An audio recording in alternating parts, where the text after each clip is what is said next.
Hi there, it's Polly here. Cheers, everyone. So, I've got a very, very cool game to talk to you about.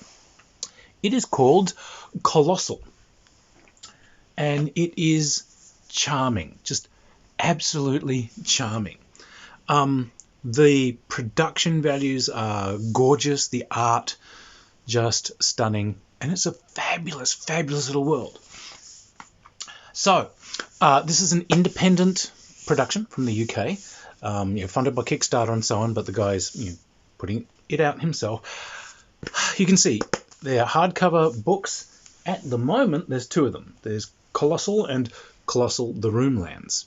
Now, these are designed as a solo role-playing game, but I want to emphasize that you could use this setting for role-playing. You could use the system of your choice or use the system here. I think it's a fantastic setting. And here's where the charm comes. This game is set in a world where everything is, for some reason, inside this titanic castle. There are rooms here, hundreds and hundreds of miles across. Somewhere dim up above, you might just see rafters of the arch of roof, or maybe there's a bit of window showing far off in the distance. But there are hills, there are forests, there are swamps, there are deserts, there are lakes, there are oceans inside these amazing rooms, and the castle just seems to go on and on and on. You can go forth from your little starting town or village, and you're exploring. And as you explore, you discover new rooms with their new terrains and their new stories and all the strangeness that goes with each of these places. And it's just fabulous, haunting, beautiful scenario, fantastic idea. There's an ongoing theme of opposition here, and there are things called rooks. These are things that look exactly, pretty much on the theme of rooks from a chess set. They have a castle kind of image, and these are things that are somehow from whatever created this castle world that you're in. Some of these things are giants, absolute giants with arms and legs or what have you, striding through the wilderness, or just standing guard over areas. They might be on patrol. They might be sunken in the oceans and rise up to sort of seize ships that go past, or rise up out of the oceans, kelp and water dripping off them, and just wander off on these giant missions. There are smaller ones, which can be up to 20, 30, 2 or 3, 4 stories high. There are ones that are more down to human size. And there are rooklings, which are little tiny ones, which you can have as companions. They seem to be somewhat intelligent. The larger rooks seem to be a programmed entity, but there are these rooklings, which might be learning, but you can get them as buds now. But these things are dangerous. The huge ones can just, stride, and they'll just step through a village. Or the kind of mid-sized ones might deliberately waylay and attack people that come through their patrol areas. So these things are really, really dangerous. So that's kind of the standing opposition in this game. Now, the artwork in this game is just superb. It's got a sort of a Miyazaki. I love this cover. So you can see a pillar, mistiness, giant skull, our bold adventure there. But it's got a sort of a Miyazaki kind of anime feel to it. It's very haunting, very beautiful, just gorgeous stuff. And I have to say, really sort of body positive. The sample adventures they've given, they've got sort of lots of girl adventurers, kind of interesting chubby folk, really interesting kind of female characters up there as adventurers, and male, and all sorts of others, not your usual muscular barbarians. So there are different classes that you can take. These things are all rated for how good they are in combat, how good they are at exploring. And each of them is a balance between the two. But essentially there are some there's a character class that is specialized for combat, and it has weapons and so on that are taken off larger rooks, and you actually might have a harness on you that has like arms from a rook, so that you're wielding extra weapons, or you're wielding large weapons. So you can deal out a lot of damage. However, you're kind of weighed down by this, so you're probably not the best explorer in the world. There are people who are mounted in vehicles that they make out of bits of rooks. Now, if you smash up a rook, individual bits of it can still move. So like if you smash a leg off one, the leg doesn't seem to have a motor that's attached to it. It magically moves. So, but some people have the skill of like finding these bits and right, I'm going to fashion a chair, make a little cradle, sit in that, pair of rook legs from that smashed up rook I found, I pilot this through the wilderness. So these guys are really good at travel and exploring. There are other ones that sort of there are crystals inside these rooks which have magical abilities. The rooks can all attack with magic. But if you essentially make like a crystal crown, crystal headset, you can tap into those and use some of those powers in your own attacks. Again, quite good at combat. And there are sort of all kinds. There's a wide variety of different character classes that you can choose from, which have got their cool little perks. There's some that are accompanied specifically by rooklings. You have a companion. You design your little companion, and it comes along, and it's your intelligent rookling buddy. It helps you explore, helps you solve problems, and so on. So the system is entirely driven off cards. Now, they do some cards which have you just need a normal playing deck, but they've done some decks that actually have. Hang on, make sure I got the right one. Not that one. That one. They've done some that continue the visual theme of the art. Don't have to have them. He sells them on his site.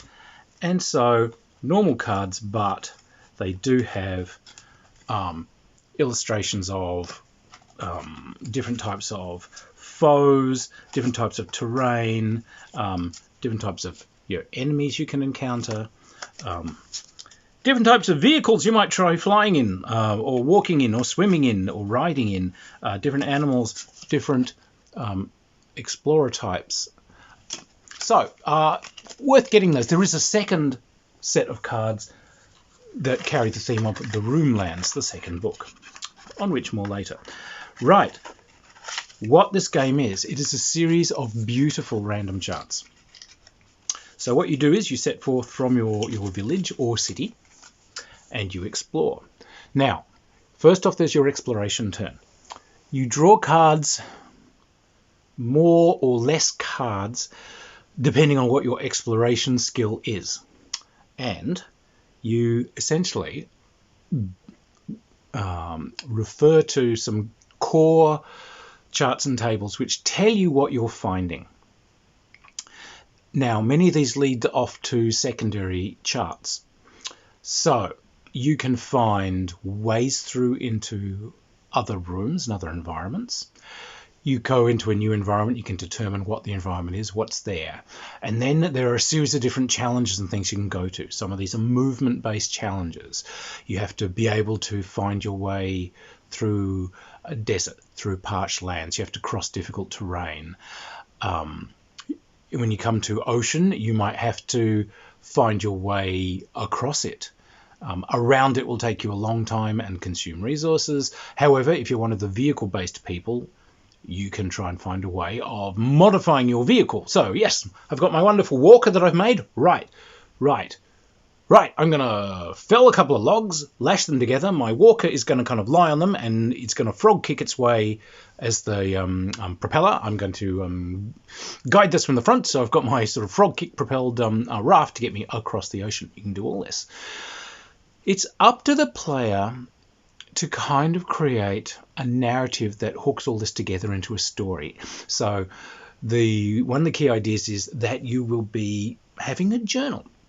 You'll be kind of writing out who you are and what you did and what you're doing. So although the cards may dryly say you've found an entrance into a new room, it's this type of difficult terrain, it's got a hard test across it, that there is an encounter, which when you go, it's a person, it's a hermit, it's a starving hermit. There's a chance to somehow befriend him or get information off him. The information is over here. And at the end, it's like, well, you've seen ocean in front of you, but there is a giant rook out there patrolling the ocean. So it's up to you to kind of put this into a narrative. Who was the old guy? You know, you made a test to say, all right, well, I did befriend him and he gave me some information, which gave me some extra exploration cards to find my way around to see if I won. Good. You put that into your story. Yes, okay, well, this guy was... I had some wine on him. He hadn't seen a drop of wine in so long, so I gave him my wine and so on, even though he was like, having a great time eating wood-lice and brine shrimp. But, in thanks for that, he told me, no, if you go across the estuary there and go past the rocks, you will find the 100-mile beach. Follow the 100-mile beach and you will skirt the ocean. There is an old staircase there which will lead up to the rafters. So, okay. So you create this. Now, you're random generating encounters with creatures and so on, obviously. When you encounter something like a rook, you can fairly easily evade them. You don't have to engage in combat. You can just say, I smeg off. It's relatively easy to escape, particularly if you're a fast-moving character. However, there are rewards involved with defeating a rook, which you determine on a random chart. There could be things to make these weapon harnesses. There could be repair parts to repair your walker vehicles and your various vehicles, and parts to modify them. It could be crystals to make those crystal magic crowns. There are all kinds of different rewards that you can get. However, obviously, fighting them is dangerous. You can also find living enemies. There are, of course, wild animals and other strange things. Some of these have been infected by strange kind of crystal madness. But there are also, brigands and bandits and bad guys out there. If there is a combat, what you do is the strengths of the combatants are expressed by a number of cards that they will draw. You draw cards equal to your combat skill. You might also get bonuses for having weapons and equipment and cool moves and this sort of thing. The opponent will have a number of cards that they draw. You turn over a card for the opponent, and then from your store of cards, you've got to find a card that will beat that. And you keep doing these as a pass, one after another after another. If you defeat an opponent, it does a hit on the opponent, and the strength of the opponent is whittled down. Your encounter charts tell you how many hits these things can take before you have defeated them. If you fail, you take a hit. If you take too many hits, well, then you're a goner. But, you might want to try and flee out of the encounter instead. But you'll do it pass by pass by pass. So if it's a bad guy that's got 3 cards, he'll turn up a random card once, twice, 3 times. And if you're a combatant that's really butch, you've got 5 cards, plus an extra one for your mighty crystal sword that you found, 6 cards. Good, you've got a fair spread to defeat them. However, as you take damage, you'll be taking it off your exploration and your combat characteristics. You've hurt your leg, you've twisted your thing, you've become entirely denacrated, whatever. You've taken damage and it affects you. Goodness, what do you do then? Well, amongst the encounters you can find settlements. If you come into a settlement, you can use trade goods, which are things that you've found while exploring, and you also kind of get goods out of defeated rooks, because cogs and all sorts of strange mechanical bits and pieces are all tradable, even if they're not directly useful to you. So you can trade them in for value. Now, obviously, you can get more weapons and cool kit and rations and these sorts of things, but you can also trade it in for staying at their mighty tavern, and the tavern is a mighty spa, and while you're there, you can heal the damage that you've taken. So you can also have encounters, of course, that are unique to towns. They've got all this there. You can find jobs in towns. They give you quests and so on. There's a whole quest generator thing with rewards. So, hey, these guys have come to you and have said, something's raiding our livestock. Something's attacked the next village. Someone's been kidnapped. There's a giant rook which patrols this valley, and we really need that to plant crops in because our population has expanded, but, it's too much for us. However, mighty adventure, have you got any ideas? So, you get all these cool jobs, the usual kind of very cool adventuring stuff, and yay, you can do it. Other cute quirks, there are things called gargoyles. Gargoyles are sort of, again, a sort of a stone castle themed thing. They are like, traditional gargoyles, some of them with, monster faces and so on. Some of them are more kind of rook shaped, but these things fly. They live somewhere up on the rafters. Now, initially, in the initial book that you get, you're told you've got to watch out with these gargoyles. They tend to only swoop down on lone individuals out in the open. If you're not attentive, these things grab you and they snatch you, and they seem to carry people off to their lair in the rafters and they're never seen again. So, but we can tell you more about that in a second. Some of the really giant rooks too, you could actually fight them from within. Now you get magical powers and all this sort of stuff. That's kind of, you have to write that into the narrative of your combat, because the spells and things that you get are all extra cards that you add into your combat. So,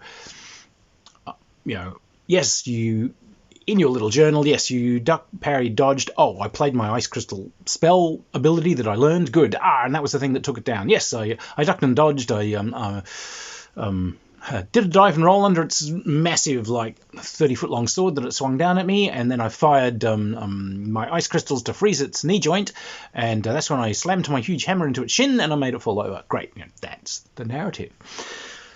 The second book. She drinks. The second book expands on the setting and a lot of extra rules. The Roomlands. So, moodier cover, and there's some fantastic little illustrations here of all the cool stuff in here. Now, what comes in this one? Well, it introduces new terrain and new elements. It tells you all about the realms up in the rafters. So there's whole new realms and whole new things to generate here, and it shows the way they lead across. So from charts in the first book, when you get certain results there, you can instead say, oh no, this is a route that's going to lead me up to the rafters. You can explore this whole new thing. Now, the rafters area has its own kind of ecosystem and its own things. You learn all about the gargoyles. I won't give you too many hints there, but the gargoyles are actually a thing. The people who are being snatched up by the gargoyles, they're often just up there in the rafters. They just can't get back down. But there's the rooftops to explore. There's actually open rooftops out there, and they just go on forever. Up, down, giant towers, more rooftops. Oh, this one's got half the roof's fallen in. Ooh, I can see an ocean down there. Getting up and getting down. So, again, the vehicle people can try and make balloons and gliders and all sorts of other things for getting from place to place, but you've got the whole rooftops. Next thing it brings in are basically crackways.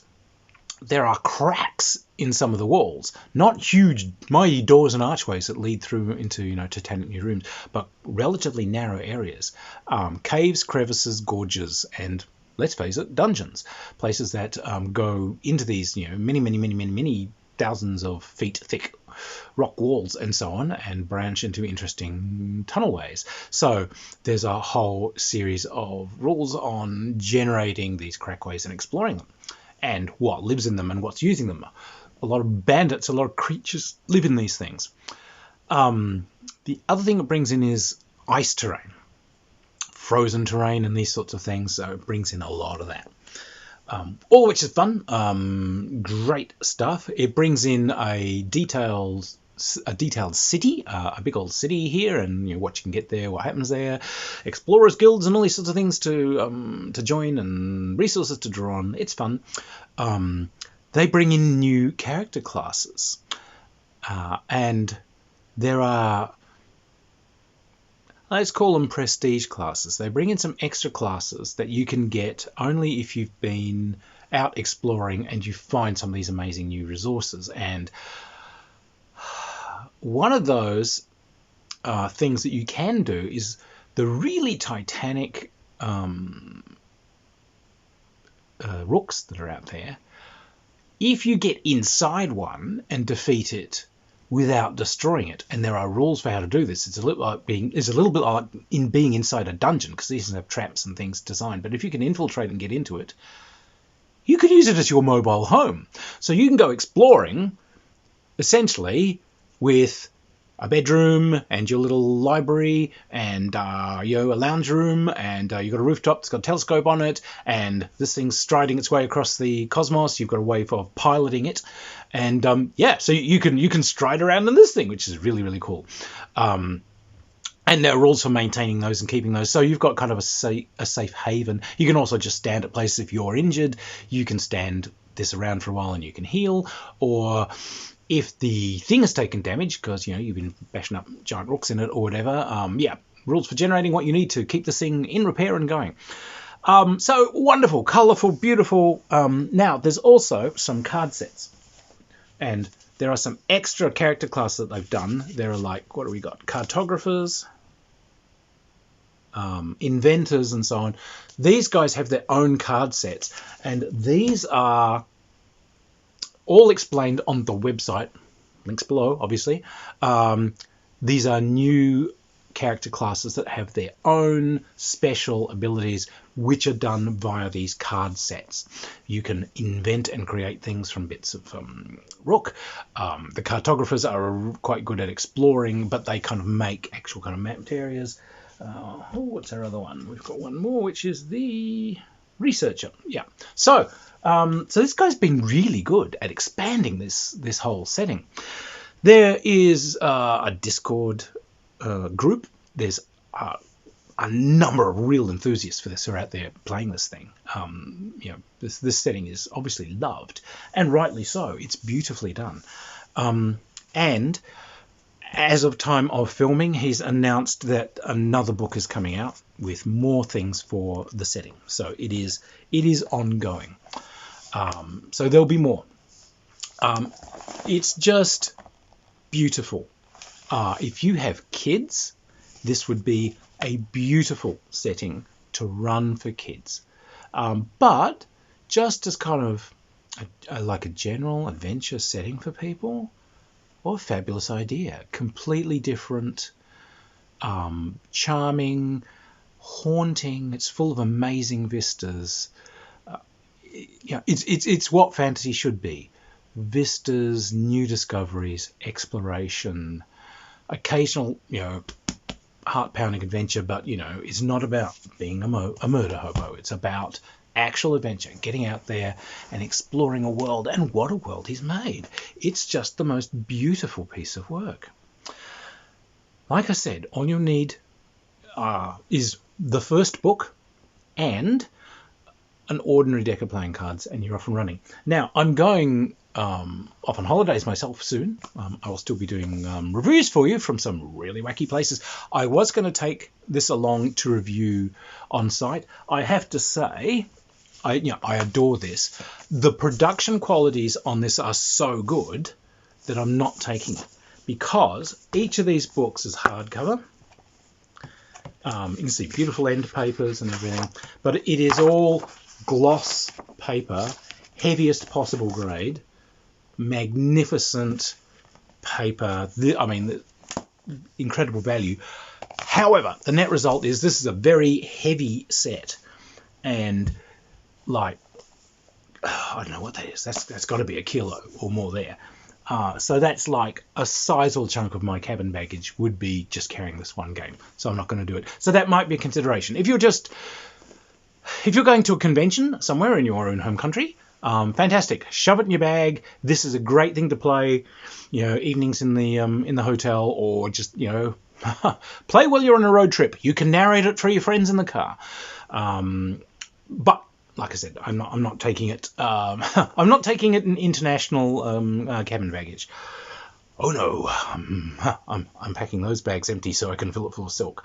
But I think this is the most innovatively beautiful setting I've seen in decades. It is beautifully illustrated. The writing is joyous and manages to communicate the creator's joy and love of that setting, and it does its job in communicating that to you. As you read these books, you love the setting, and it is a beautiful piece of work. This is a game of great beauty. I'll give you the links to the gentleman's website where you can get it. It is a fabulous buy. So anyway, if you've enjoyed the reviews, please, by all means, hit like, hit subscribe. Do find me on Patreon. That's how I keep the channel going. I live as a very minor fantasy author, so yeah. Patreon is what makes this happen. Anyway, do take a look at Colossal. Really, it's gorgeous, just stunning piece of work. I'll see you guys at on. Cheers, everybody. Keep playing. Bye.